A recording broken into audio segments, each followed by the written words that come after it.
രാത്രിയുള്ള ചോറ് കഴിക്കലും വഴക്ക് വെക്കാണോ പിന്നെ ഈ ധൃതി പിടിച്ചുള്ള പ്രാളം പിടിച്ചുള്ള ഈ ധൃതി പിടിച്ചുള്ള ചോറ് കഴിക്കലാണ് കേട്ടോ ഈ കണ്ടുകൊണ്ടിരിക്കുന്നത്. കാര്യം എന്നാന്ന് പറഞ്ഞാൽ ഈ കുഞ്ഞുങ്ങളൊക്കെ പല സ്ഥലത്തും നമ്മൾ റെസ്ക്യൂ ചെയ്ത് കൊണ്ടുവന്ന കുഞ്ഞുങ്ങളാണ്, പല അമ്മയുടെ മക്കളാണ് ഇതൊക്കെ കേട്ടോ.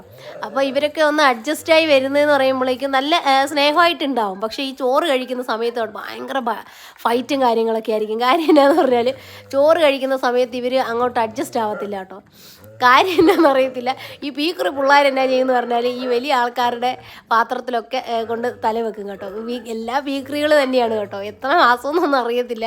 നമ്മൾ കുഞ്ഞിലേക്ക് നമുക്കിങ്ങനെ ഓരോ സ്ഥലത്തു നിന്നൊക്കെ കിട്ടുന്ന സമയത്ത് നമ്മൾ കൊണ്ട് ഇട്ട് വളർത്തുന്നതാണ്. അപ്പോൾ വയസ്സൊന്നും നമുക്കറിയത്തില്ല.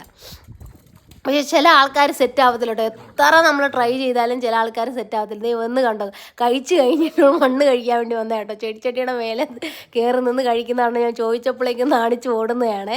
ഇത് അടുത്തൊരു പീക്രിയാണ്.